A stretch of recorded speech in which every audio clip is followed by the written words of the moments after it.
Quando a gente vai falar desse tema aqui, tem gente que imagina que é um tema pesado. Não é um tema pesado, é um tema essencial.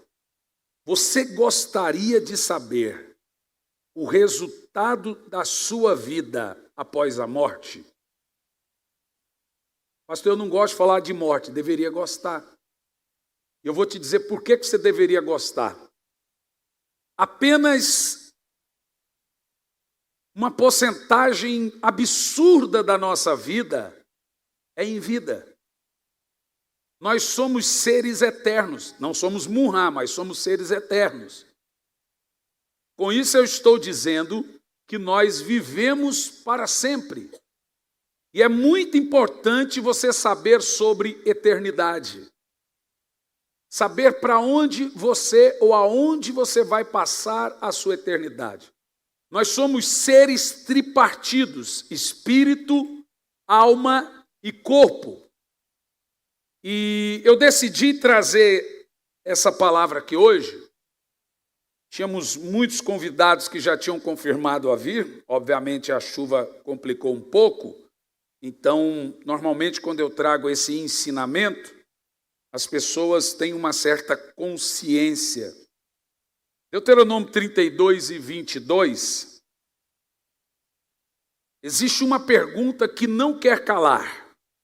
Aonde é o céu e aonde é o inferno? Só existe dois destinos para o homem. Um deles é o céu. Mas pessoas vão para o inferno, com mesmo Deus amando, Deus sendo amor, pessoas vão para o inferno. Elas não deveriam. O inferno não foi feito para pessoas. Mas a partir do momento que a pessoa recusa o amor e a verdade, não tem para onde ela ir. Pense comigo. Você é dono da casa. Você levaria um inimigo para a sua casa? Responda. Responda. E a Bíblia diz que quem ama o mundo se constitui.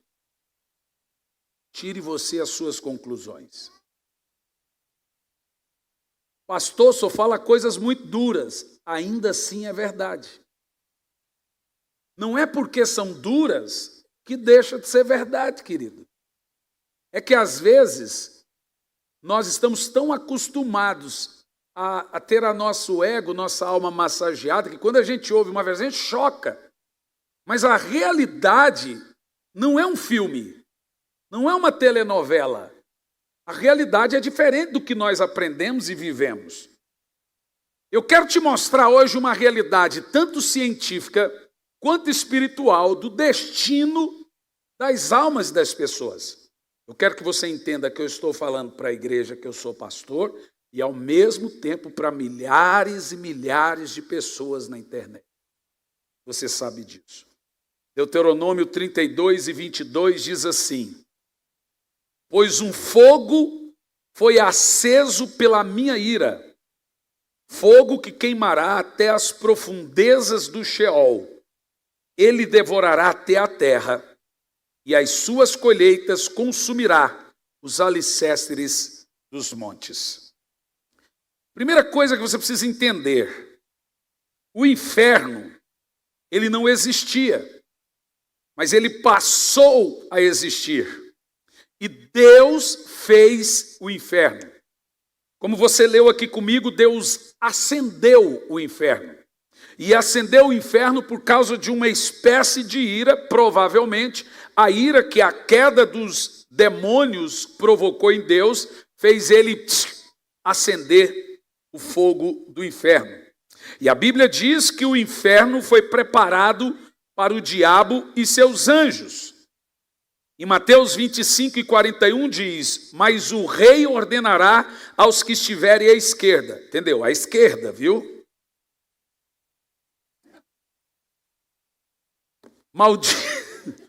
Gente, nada a ver. Malditos, depois você corta essa parte aí, por favor.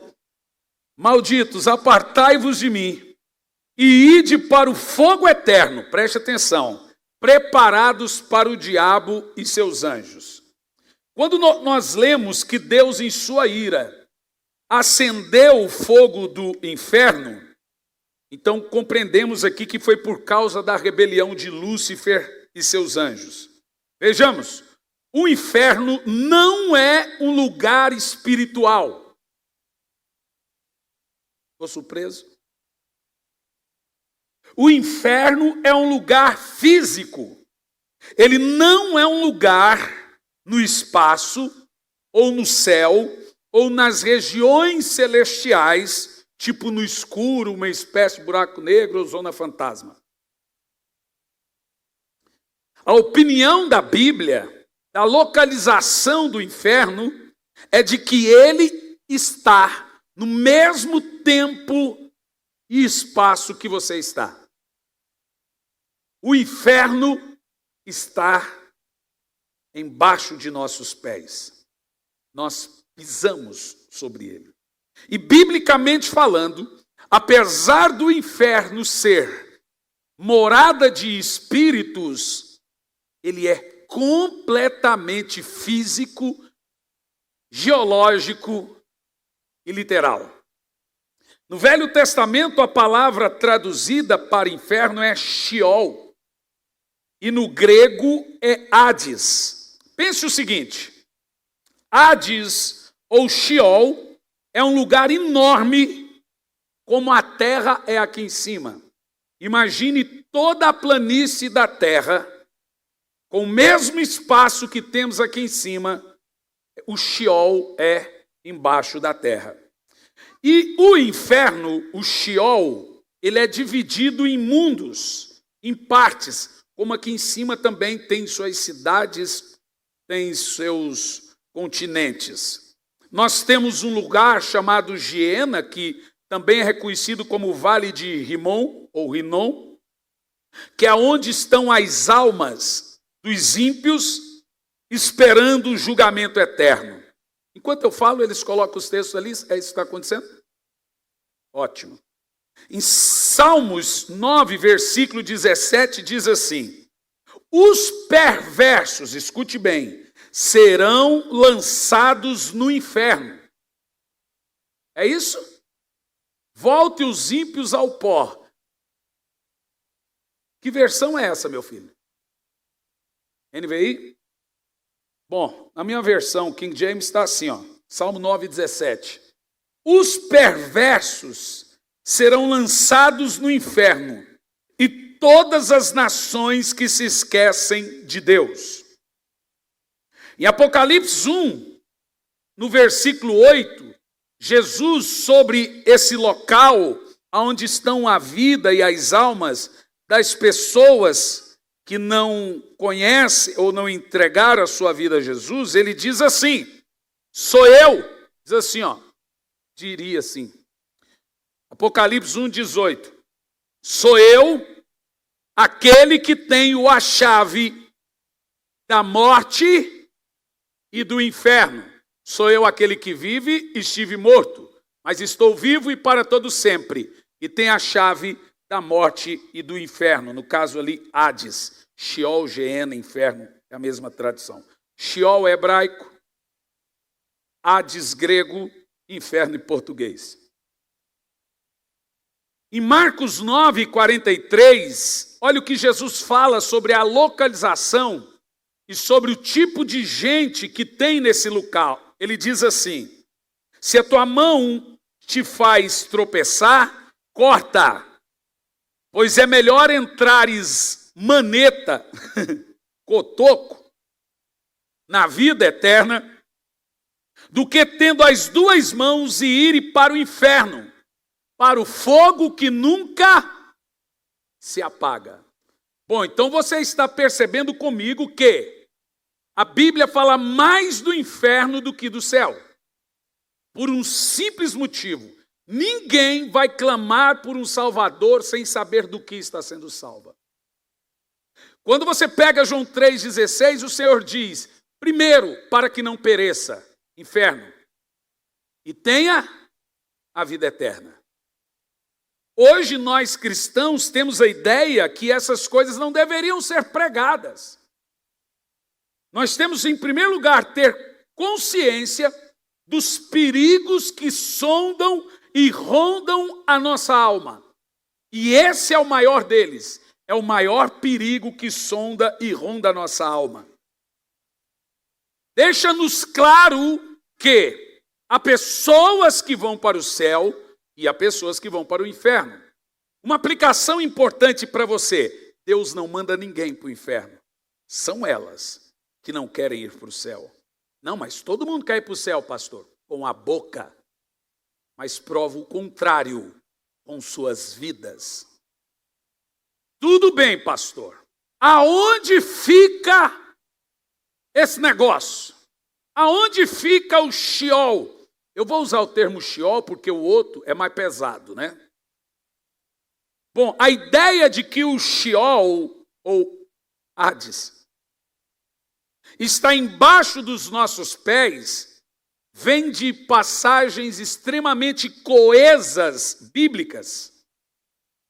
A Bíblia fala da localização exata de onde o inferno está nesse exato momento.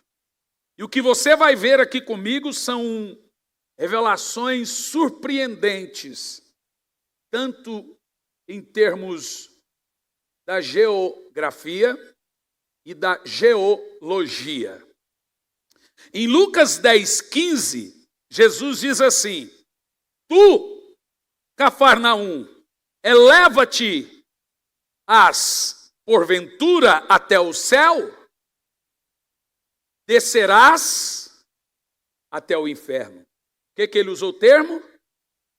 Descerás até o inferno. Você percebe que o inferno não está lá em algum lugar espiritual. Ele está num lugar que desce, num lugar físico, completamente igual ao nosso. E você vai se surpreender. Primeiro livro do profeta Samuel, 28, do verso 3 ao 15, nós temos aquela ideia de que Saul consulta uma feiticeira para que ela trouxesse do abismo o espírito de Samuel. E o rei lhe disse: não tenha medo, o que você está vendo? A mulher respondeu: vejo um ser que sobe do chão. Em outras versões diz, um ser que sobe do abismo, da terra. Obviamente não era o profeta Samuel, era um demônio que enganou Saul, se passando por Samuel. E diz a Bíblia que entendeu Saul que era Samuel. Então veja com clareza agora em Efésios 4, no versículo 9, a localização exata de onde fica o que nós chamamos de inferno. Que significa ele subiu, senão também aquele que havia descido às profundezas da terra. Aonde Jesus desceu? As profundezas da terra. E o que ele foi fazer nas profundezas da terra? 1 de Pedro 3, no versículo 19. Observe esse texto. No qual também foi e pregou. O que ele foi fazer nas profundezas da terra? Pregou aos espíritos em prisão. E eu quero fazer uma aplicação desse texto para você, para que não haja nenhuma dúvida ou alguma margem de interpretação vã. Continua o texto, por favor. Verso 20. Quem são esses espíritos em prisão? Que há muito tempo desobedeceram, quando Deus esperava pacientemente nos dias de Noé, enquanto a arca era construída, aquela multidão que morreu do dilúvio. Nela, apenas algumas pessoas, a saber, 8, foram salvas por meio da água. Primeira coisa que você precisa entender desse texto: Jesus não foi no inferno para salvar. O texto já diz que só 8 foram salvas. Segunda coisa que você precisa entender: há 2 definições linguísticas, gramaticais para a palavra pregar. Na realidade existem 4. Pregueira, eioélio, querucho e querigma. Eu vou falar só de duas para não confundir um pouco a coisa. Vou falar do querucho e do querigma. A palavra querigma é pregar boas novas, ou seja, apresentar uma boa notícia. Isso é chamado de querigma.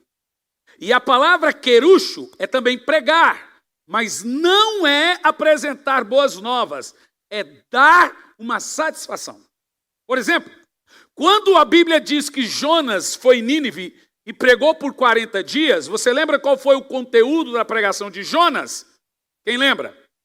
Jonas pregou uma frase durante 40 dias. Em 40 dias vocês vão morrer. Isso não é uma boa nova. A palavra ali, Jonas pregou, é querucho. Ele foi lá dizer para eles que eles iriam morrer. É também um tipo de profecia. Mas é uma profecia, é uma aplicação de um juízo. Ou seja, quando você lê o termo, ele pregou os espíritos em prisão, nós não lemos querigma. Quando Jesus disse, ide por todo mundo e pregai o evangelho, você tem querigma. Pregai a boa notícia da cruz. E a boa notícia da cruz é arrependimento para ser salvo. Arrependimento é a pregação da cruz. Mas quando a Bíblia diz que Jesus desceu e pregou aos espíritos em prisão, a palavra que lemos ali é querucho. Ele foi lá para aquela multidão de pessoas que morreram antes do dilúvio e disse, vocês estão aqui, por isso e por isso. Nenhum texto diz que ele foi para pregar para salvar. Mesmo porque só 8 no final diz, 8 foram salvas. Percebeu? Ele não foi lá salvar os que estavam no inferno. Ele foi lá mostrar para eles por que eles estavam no inferno. Eles deviam entender porque lhes foi aplicado o dilúvio. Ele é muito cuidadoso. Mas uma das coisas que você precisa entender, ele desceu às profundezas da terra, a palavra ali é Sheol, para pregar aos espíritos em prisão. Fica muito claro para nós que a localização desse espaço é no centro da terra. O rei Davi, em Salmos 16:10, ele diz assim, não deixarás que a minha alma sofra no Sheol. Por que Davi disse isso? Porque antes da morte de Jesus, o Sheol era dividido em 3 partes: Giena, abismo e paraíso. À direita ficava o paraíso, no meio um grande abismo. À esquerda ficava o Giena, que era onde estavam as almas dos ímpios. Lembra você que nessa ocasião que Jesus desceu no centro da terra e pregou aos espíritos em prisão, a Bíblia diz que ele foi ao paraíso e ele levou o paraíso. E agora, de acordo com o apóstolo Paulo, em 2 Coríntios 12, no versículo 1, o paraíso não está mais no Sheol. Paulo disse, conheço um homem que há 14 anos foi ao terceiro céu.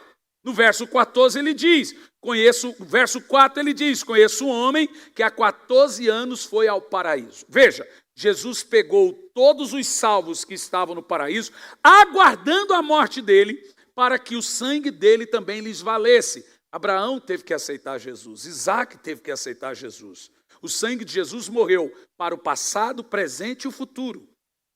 Entendeu o que eu disse? Tiveram que aceitar Jesus. E aquelas almas desse paraíso, não do Giena, dos espíritos em prisão, estavam no Giena, foram para o terceiro céu, que hoje fica embaixo do trono de Deus. Observe o seguinte, em Salmos 30, versículo 3, o texto diz assim, Senhor, do Sheol fizeste subir a minha alma, preservaste minha vida, para que não descestes ao abismo. Em algumas versões tem sepultura, cova, aí você tem que ir na palavra linguística dos originais, nas Bíblias mais antigas, essa é a NVI, né? E aqui agora você vai ter um relato extremamente assustador para comprovar que o inferno é um lugar físico igual à terra. a terra plana em cima, né? Em Números 16 e 33, eu vou ler com você esse texto. Leia comigo isso, vai lá.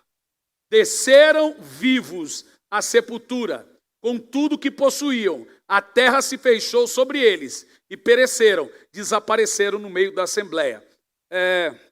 Se você tiver aí para mim, ou a Ferreira de Almeida, ou a King James, facilita muito. Na minha Bíblia está assim, ó, a tradução. Eles todos desceram vivos para o Sheol. Aqui nós temos a definição e essa história é a seguinte, ó. A história de Corá, que se rebelou com Moisés e Deus abriu a terra até o Sheol. E sabe o que é mais assustador aqui? Que eles desceram vivos, nem morreram, direto para o Sheol. Qual Bíblia está aí, Sheol? Essa está, leia aí. Qual Bíblia está aí, Sheol, ou abismo? Está aí, pastor Cliff? Veja aí comigo aí. Agora temos mais um texto também aqui, ó.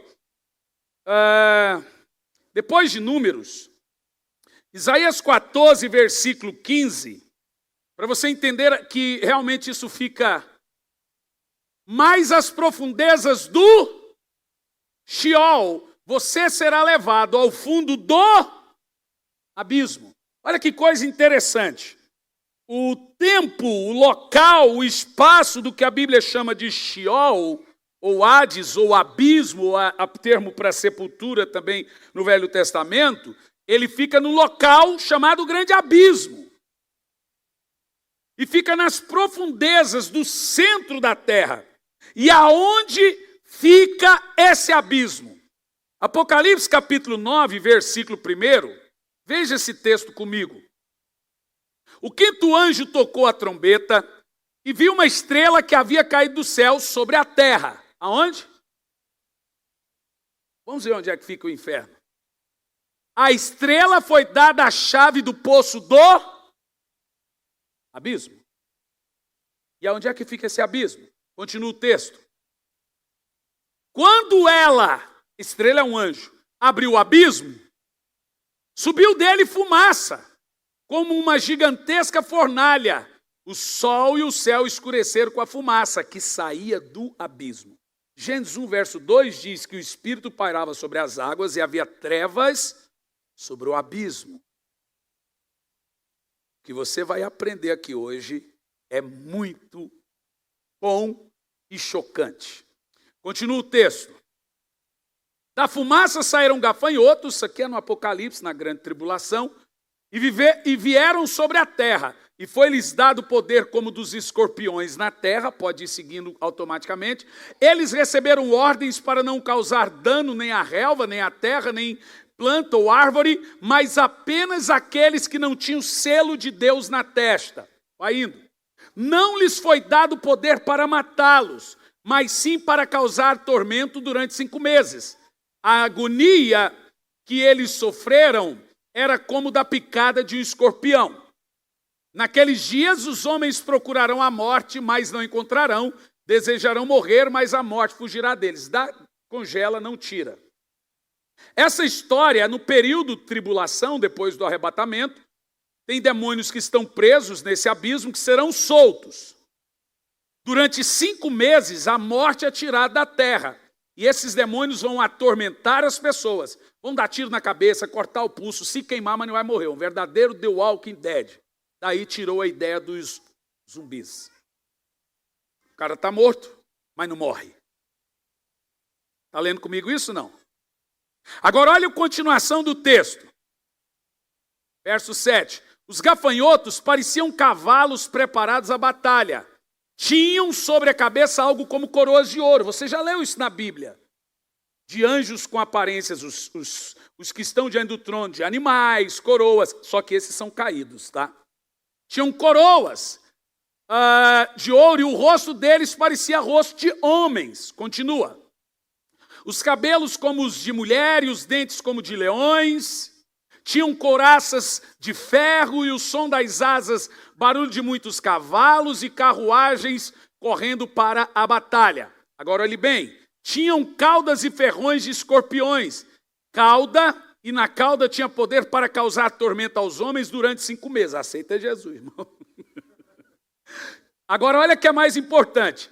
Tinha um rei sobre eles. Veja que há um exército de anjos caídos, presos, que tem um rei, que não é Lúcifer. Olha quem é esse rei.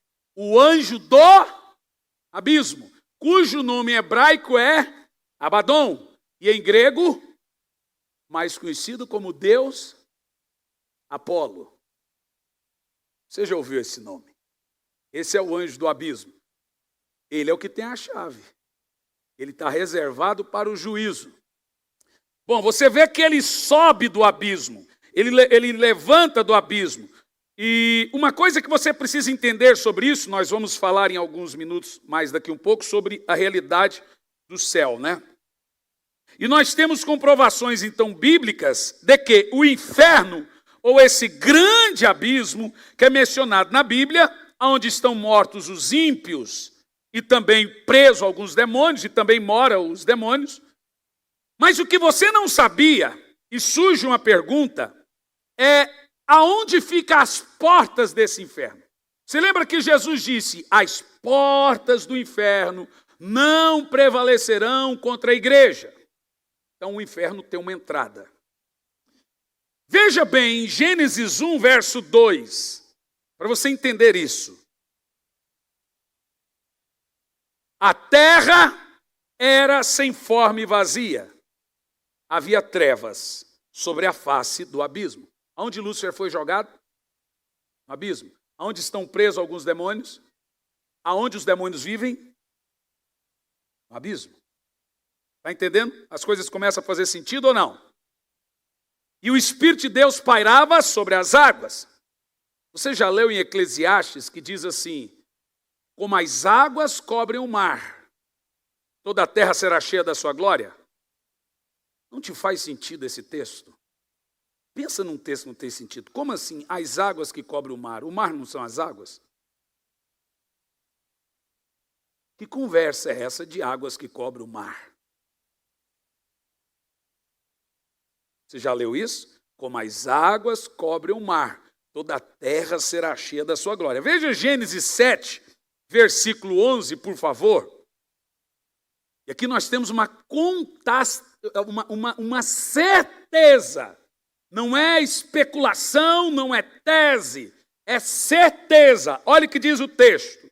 No ano 600 da vida de Noé, aos 17 dias do segundo mês, nesse dia romperam todas as fontes dali está profundezas, do abismo. Mas espera lá, a chuva não veio de cima? Ali está dizendo que romperam as fontes das águas que ficava nas profundezas, no abismo, e a terra se encheu de água. Então deixa eu te explicar uma coisa na geologia. Nós temos mar na terra e temos mar no céu. O senhor pirou, pastor? Claro que não. Veja bem, quando você está voando num avião, está acima das nuvens, e você olha as nuvens, qual a impressão que você tem? Responda. O que são aquelas nuvens? Responda. Mar. Só que mar em vapor. Ou seja, veja que a água sobe, e quando ela entra numa esfera de mega ultra condensação, ela cai de novo. Então a Bíblia diz que nós temos o mar na atmosfera do céu e temos o mar na terra. Só que o mar lá em cima é chamado de vapor ou nuvens. É água. Se você vai na Groenlândia e você anda no gelo, você está andando na água sólida. Se você vai no barco, você está na água líquida. Se você vai no avião, você está na água gasosa. E você já percebeu que o avião tem a mesma aparência do submarino? Que eles usam o mesmo linguajar de um barco? Vamos viajar Estamos na altura de cruzeiro, viajando como olhando para as estrelas. E uma coisa que eu entendi interessante sobre o avião.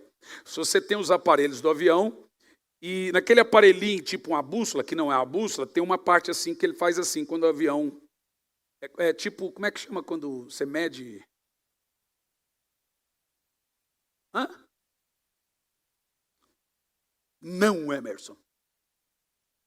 Embaixo está escrito terra, em cima está escrito céu. Aí eu perguntei para o piloto, sou curioso, por que vocês têm que ver isso? O piloto me chamou na cabine. Eu vou te contar. Você vai rir? Eu vou. Falou, então deixa eu te contar. Por que tem que ter esse negócio escrito céu e o outro escrito terra? Porque num voo internacional, ou em qualquer outro voo, o avião vai indo e a hora que ele vai fazendo a circunferência da Terra, ele vai ficando de ponta cabeça. Eu falei, como? Ele falou, se o piloto não perceber, ele voa de ponta cabeça e você nem percebe. Porque a hora que você olha para a janela, você não sabe se você está de ponta cabeça ou não. Então eu falei, já aconteceu? Ele falou, já.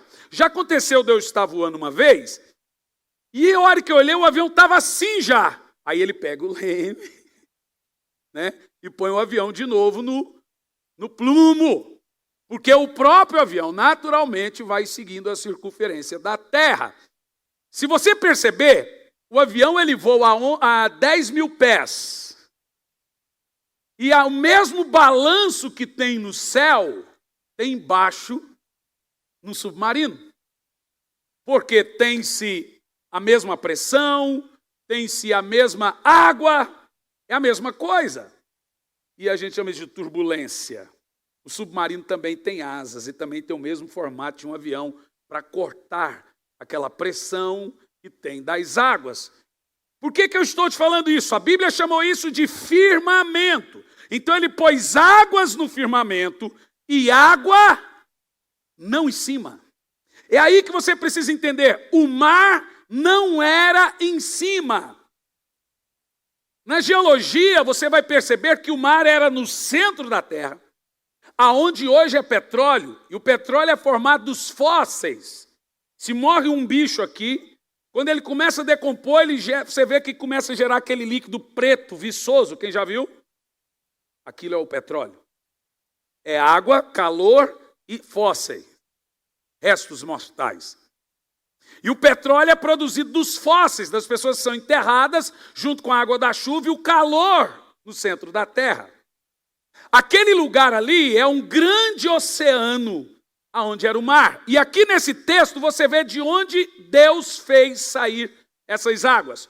No dia em que Noé completou 600 anos, no mês 17, no mesmo dia, todas as fontes das profundezas, no caso do abismo, jorraram e as comportas dos céus caíram. Então veja, foi água saindo de baixo e água saindo de cima. Por isso que deu o grande dilúvio. A inundação fez isso e fez isso.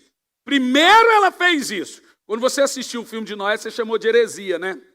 Quando começou a sair água de baixo. Mas você não tinha lido isso na Bíblia ainda.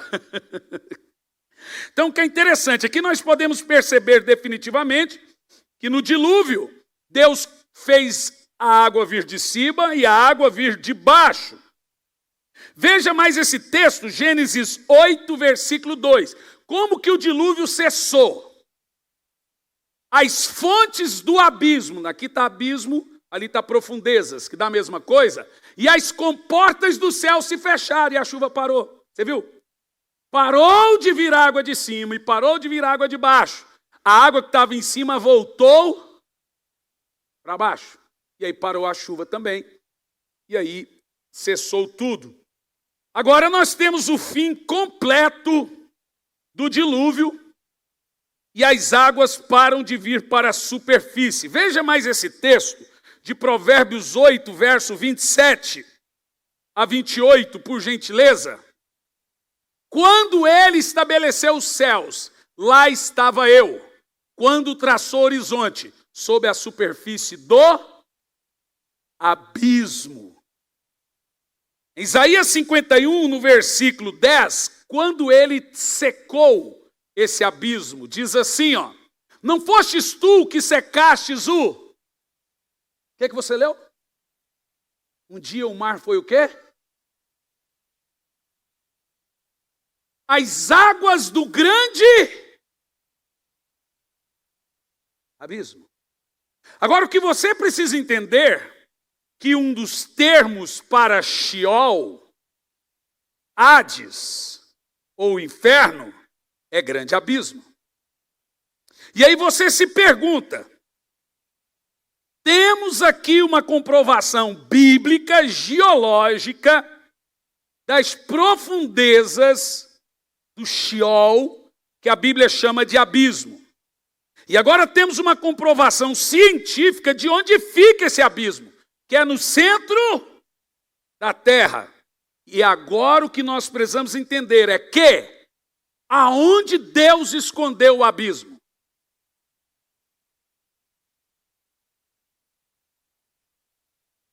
Por que nós não vemos? Isso é tão fácil de responder.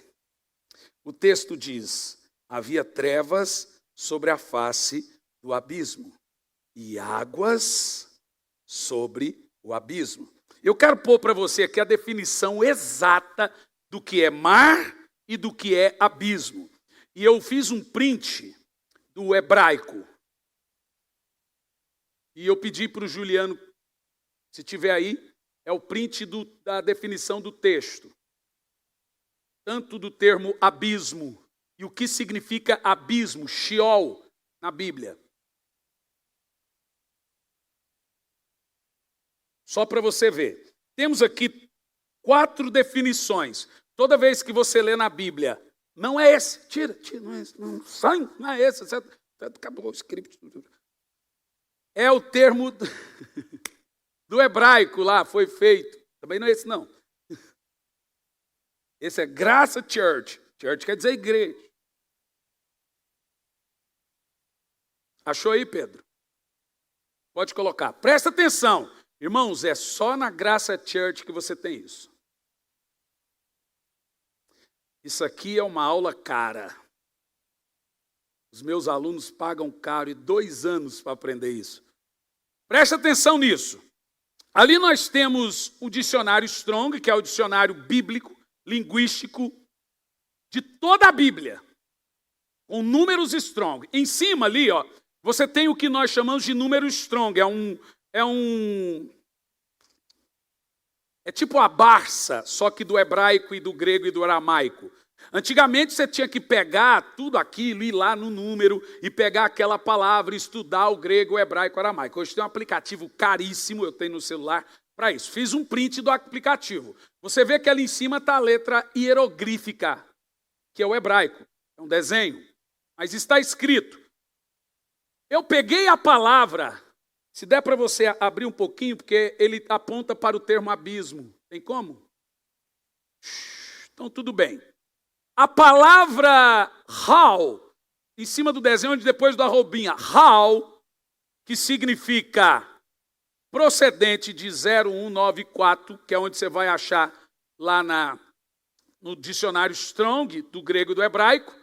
A palavra é profundidade, profundezas, lemos também isso. Sheol, Geena, abismo. Lugares profundos, que você leu ali, abismo. O abismo, qual que é a palavra em hebraico? Hal, lá em cima, H-O-W-M. E embaixo ali, qual é a primeira palavra onde está o número 1? A palavra primeira do termo Hal, tem o número 1 ali. Lá embaixo, 1A. O que você precisa entender a definição é isso aqui, ó. Quer dizer que é a primeira definição. 1A é a primeira. O que é que você lê ali? O que é o abismo? O que é abismo? Não, 1A, o que está escrito lá? Oceano. Então,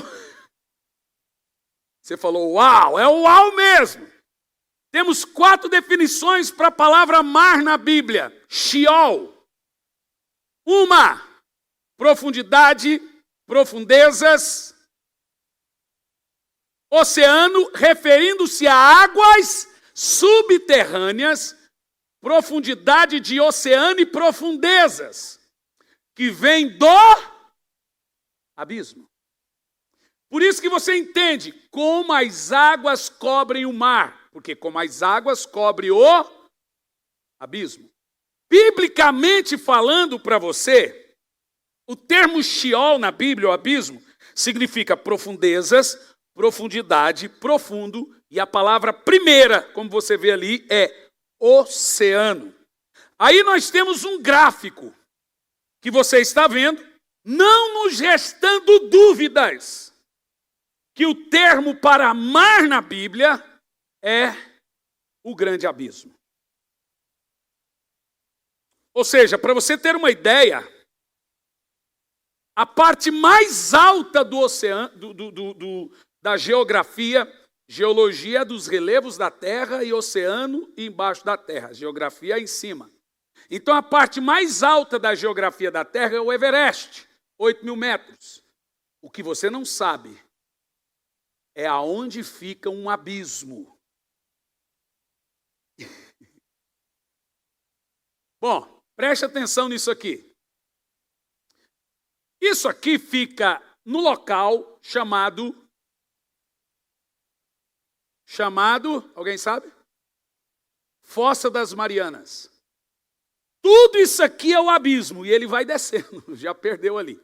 Aqui você tem o que nós chamamos de Monte Everest, 8.000 metros. Aqui você tem um outro monte, o Matterhorn, que dá 4.000 metros. Olha onde o Titanic está afundado, 3.800 metros. Temos aqui uma baleia que navega, que mergulha a, no máximo 2.000 metros. Nem os peixes mergulham lá tão fundo, porque aqui tem 1.000 pesos de pressão a mais que a superfície. Agora olha onde voam os aviões. Lá em cima, um voo comercial, 10.000 metros. Apenas 2.000 metros acima do Monte Everest. Olha que coisa interessante. No meio do oceano, nós temos um abismo sem fim. Mas não é sem fim. Ele tem 11.000 metros. É o que eles mediram. Que cabe o Monte Everest lá dentro e mais o outro monte. E nessa Fossa das Marianas, nesse abismo, isso aqui é ciência, viu, gente? É geologia. Em 1900 e alguma coisa, um francês, depois você pesquisa lá no History Channel, tem lá certinho. Ele tentou descer com um navio lá. Navio não, né? O único navio que desceu próximo ali foi o Titanic. E olha que coisa interessante. Olha aonde o Titanic sucumbiu. Você está vendo isso comigo, não? Bom, esse submarino foi super, mega, ultra preparado para aguentar a pressão e o calor desse abismo na Fossa das Marianas. Ele demorou 6 horas para descer apenas 5.000 metros. E quando ele estava descendo, o navio, que era super, mega, ultra preparado, começou a comprimir e quebrar-se assim, ó, pela força da pressão, que é 1.000 mais peso do que temos na superfície. E ele, quando ele estava chegando no fundo, subiu uma fumaça, e ele conta isso nos dados dele. Você pesquisa no History, tem no YouTube esse documentário, se chama Fossa das Marianas. E você vê ele falando, ele diz assim que quando ele estava chegando, subiu uma fumaça tão fedorenta, e a compressão começou a ficar, a cabeça deles doerem, e eles começaram a ver coisas que ele disse que era por causa da dor de cabeça. Vamos acreditar que era. Cientista, a gente tem que acreditar. Aí eles desesperadamente, sumiram de lá. Bom, aqui você tem uma ideia. Não estou dizendo que o inferno é ali. Eu estou dizendo, no mínimo, que é uma grande coincidência. Um grande abismo. A Bíblia diz que um abismo é todo o oceano, que você precisa entender qual é o relevo geológico do oceano. Você vê que o oceano não é igual ao rio. Ele é assim, ó. Veja, na realidade, todo o relevo do oceano, ele vai afunilando, e afunilando, aí ele chega no seu ponto mais profundo, que é ali nas Marianas, é quando ele afunila totalmente nesse fosso do grande abismo. Ele tem todo o formato de um abismo. Eu realmente creio que Deus fez o mar. Ele não estava sobre a superfície. Deus trouxe ele para esconder o grande abismo, como a Bíblia já nos mostra. E já nos mostrou exatamente esse texto. Por isso que nós lemos alguns textos aqui. Quer ver? Ó? Apocalipse capítulo 20, versículo 1. Para você compreender isso. Isso aqui, gente, eu decidi falar aqui porque a gente estava, por causa da chuva, um pouco mais reduzido. Então eu achei que seria interessante trazer algo de ensino que vocês iriam gostar. Eu acho que vocês iriam gostar. Apocalipse 20, versículo 1, diz assim: vi descer dos céus um anjo que trazia na mão a chave do abismo e uma grande corrente. Olha que coisa interessante. Isso aqui agora Jesus voltou e ele vai prender o diabo nesse lugar. Continua. Ele prendeu o dragão, a antiga serpente, que é o diabo e Satanás, e o acorrentou por 1000 anos. Aonde? No grande abismo. Agora, o que você não sabia é essa parte do texto de Apocalipse, depois que ele prende lá. Olha lá. Lançou no abismo, fechou-o e pôs um selo sobre ele, para assim impedi-lo de enganar as nações, até que terminasse os 1000 anos. Depois disso, é necessário que ele seja solto por um pouco mais de tempo, depois de 1000 anos. Tem mais uma treta ainda com o bicho. Agora veja, depois dos 1000 anos, olha o que acontece com o grande abismo. Apocalipse 21, versículo 1. 21, versículo 1. Olha que coisa. 21, versículo 1. 21, versículo 1. Então, gente, olha bem. Vi novos céus e nova terra, pois o primeiro céu, que é o nosso, passou e o mar já não existe. Uau! Uau!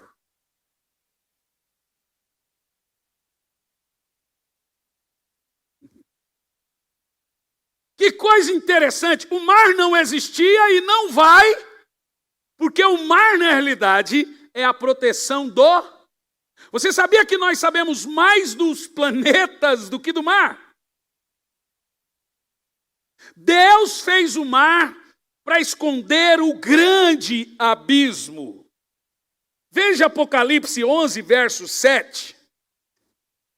Para você ver de onde vêm os demônios e aonde estão presos as almas dos ímpios.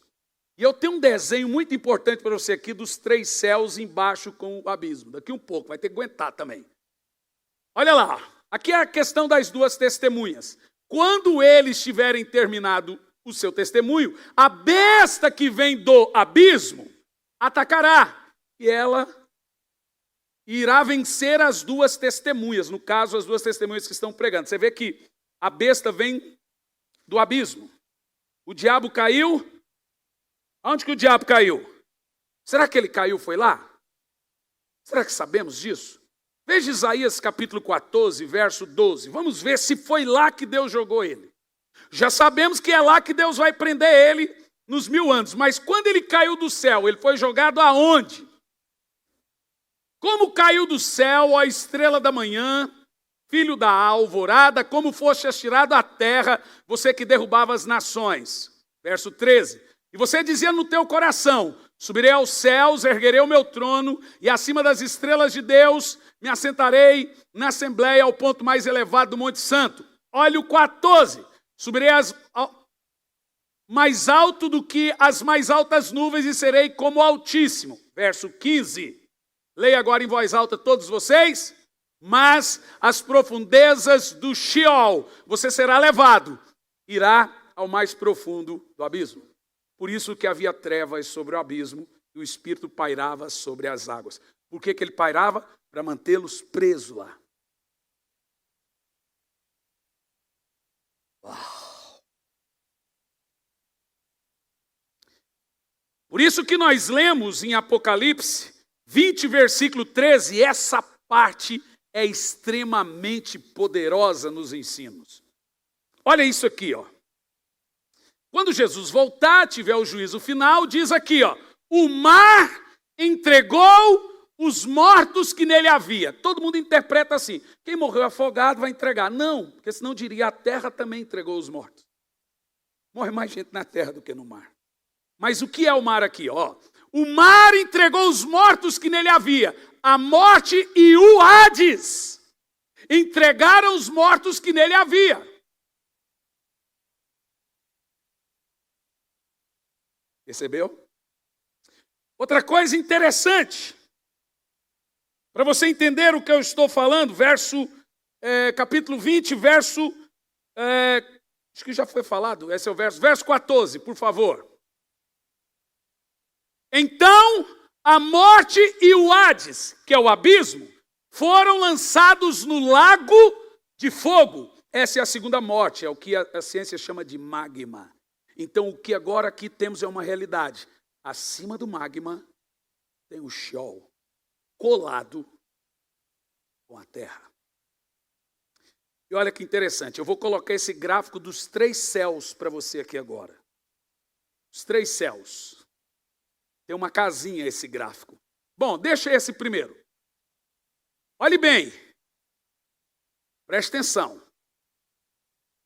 Lá em cima você tem a luz inacessível. Deus é espírito invisível e imortal, habita numa luz inacessível, homem jamais viu. É lá que Lúcifer disse: vou acima das mais altas nuvens. Aqui está a terra, o firmamento, né? Sol, lua, o mar em cima do firmamento, que chamamos de nuvem, a Bíblia chama de mar. Nós chamamos de nuvem, a Bíblia chama de mar. Está aqui, a condensação. Veja que aqui você tem todo o relevo, né, do mar sobre a terra. E olha onde fica o Sheol.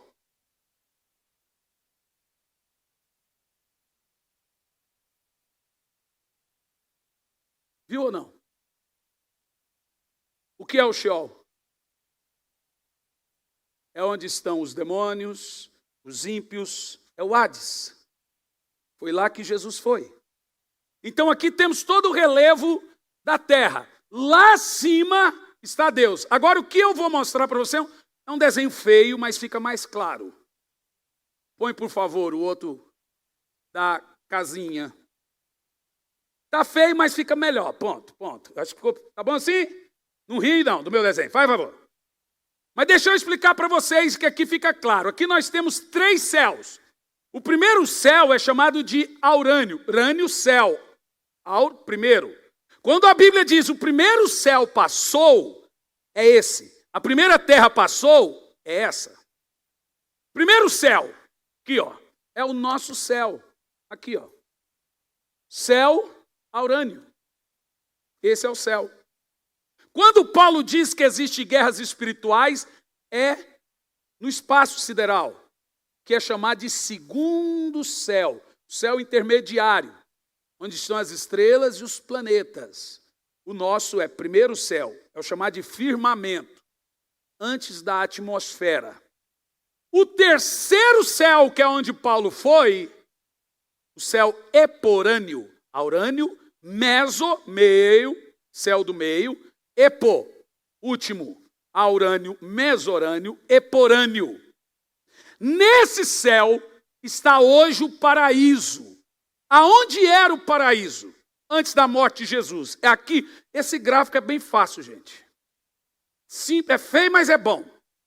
Fala para você ver. Bom, presta atenção. Aqui nós temos a superfície. E aqui temos o túmulo, Keber, sepultura, onde as pessoas são enterradas. Logo embaixo, você tem aqui à esquerda o lugar de tormento, o Giena, que está em Lucas 16, 23, que o rico morreu e foi para lá. À direita tinha o paraíso. Não foi Jesus que disse? Lá ele viu Abraão e disse: pai Abraão. E Jesus disse assim. E aí o pai Abraão disse: não, quem está aqui não pode falar porque tem no meio um grande... O que tem no meio? E dentro desse grande abismo, lá no fundo do abismo, próximo ao lago de fogo, que nós chamamos de magma, tem o Tártaro, aonde estão alguns demônios presos. Bem próximo do lago de fogo. Olha como o desenho é bem claro. Aqui está todo o relevo dos 3 céus e do inferno e do lago de fogo. O que vai acontecer na ocasião do retorno de Cristo? A morte e o inferno, o grande abismo e o Tártaro vão cair para dentro do lago de fogo. E o lago de fogo é a morte eterna. É lá que João 3,16 diz, para que não pereça, mas tenha a vida eterna lá em cima, no trono de Deus. Veja que o paraíso é embaixo do trono de Deus. Olha que coisa tremenda. Quando um crente morre, na mesma hora, pisca os olhos, obrigado. Num abrir e fechar de olhos, ele dá de cara com Jesus. Pá! Na hora. Quando o ímpio morre, na mesma hora, ele entra no Giena, que está ali à esquerda. Aquele paraíso foi levado para o terceiro céu. Lá na ocasião do retorno de Cristo, o mar, veja, e o mar ele está aqui para esconder esse grande abismo. As portas do Sheol. Ele não vai existir. Por qual motivo ele não vai existir? Mas o mar é necessário para a vida da terra, por isso que ele fica embaixo, não em cima, produzindo todos os sais. Ele não vai existir mais em cima, porque não tem mais abismo para esconder. Sabe o que é mais poderoso? Que Jesus venceu esse mundo sombrio. Jesus desceu no inferno, lá, nesse lugar escuro, sombrio, e irradiou aquela luz de glória, e ele deu de cara com o bichão. E a Bíblia diz que ele triunfou sobre ele, na sua casa. Querido, essa é toda a realidade que nós temos do que nós chamamos de reino físico e espiritual. O que é mais importante? Que o reino físico e espiritual se misturam. Tanto que se mistura, que aquele abismo, a terra abriu e os filhos de Corá caíram vivos no abismo. Bom, você sabe por que eu falo isso? Eu estou escrevendo um livro que chama Mundo Sombrio, justamente mostrando essa realidade entre mundo espiritual e físico, porque a maioria das pessoas no mundo não acreditam que exista. E aí que mora o perigo. Ninguém acredita mais em céu, ninguém acredita mais em inferno, ninguém acredita em juízo. Você lembra que quando Jesus chegou em Gadara, os demônios pediram para ele o quê? Não nos mande para o... Quem entendeu o que eu preguei? Quem entendeu o que lhe foi ensinado? Vamos orar. E você vai para onde? Para onde você vai? Na mesma hora vem os anjos de Deus e te leva. Mas pastor, eu vou para o céu. Bom, querido, a única coisinha, só tem um detalhe assim que não precisa, não se preocupe, mas só tem um detalhezinho. Você tem certeza? É só esse detalhe, só esse, não tem outro. Ah, você vai para o céu. O único detalhe é se você tem certeza da sua salvação. Mas pastor, quem é salvo? Primeiro, por isso que você ouve termo salvo, Jesus veio para salvar aqueles que estavam indo para lá. Isso é salvação, gente. Pregar salvação implica em, para que não pereça e tenha a vida eterna. Perecer no Hades e tenha a vida eterna no céu. Isso é salvação. E a única maneira de você escapar do inferno é através do sangue de Jesus. Todos vocês que têm Jesus, não tenham medo. Você tem o sangue do Cordeiro sobre você. Amém. Fique em pé no seu lugar.